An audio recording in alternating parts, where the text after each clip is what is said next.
Hello viewers, আসসালামু আলাইকুম। আজ আমি আপনাদের সামনে অ্যাডভার্ব নিয়ে আলোচনা করব। This is very much important elements of parts of speech.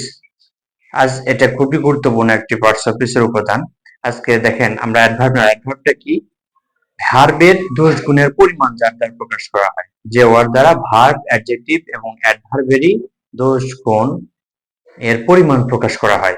সে কথা বলে, সে আস্তে কথা বলে, সে হাঁটে, সে আস্তে হাঁটে, ঠিক আছে? সে গান গায়, সে খুব ভালো গান গায়, ঠিক আছে?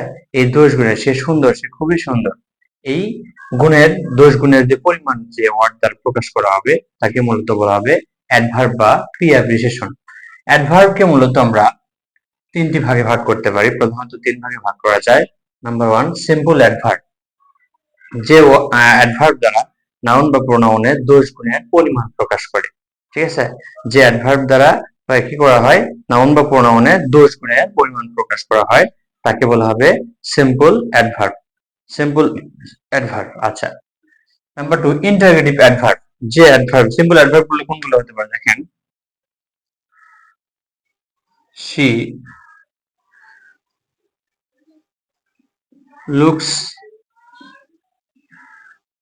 very beautiful.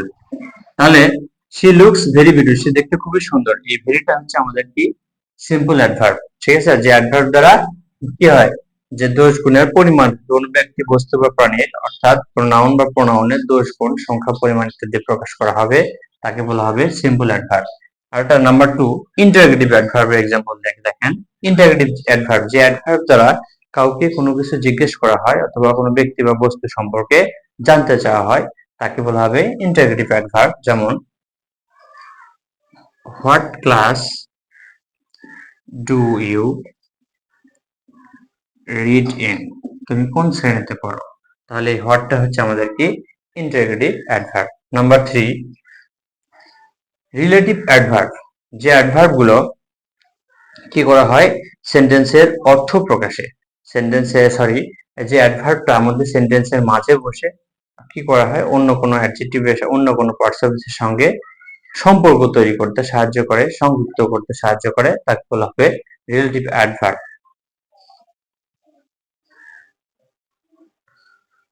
আই নো, আমি জানি,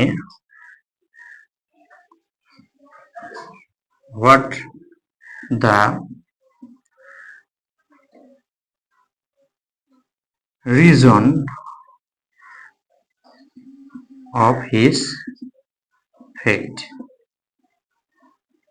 আমি জানি তার ফেল করার কারণটা কি। তাহলে এই যে সেন্টেন্সের মাঝে যে অ্যাডজেক্টিভটা, যে অ্যাডভার্বটা ব্যবহার করা হলো এটাকে বলা হবে রিলেটিভ অ্যাডভার্ব, যেটা সেন্টেন্সকে সংযুক্ত করতে সাহায্য করে, এটাকে বলা হবে কি রিলেটিভ অ্যাডভার্ব।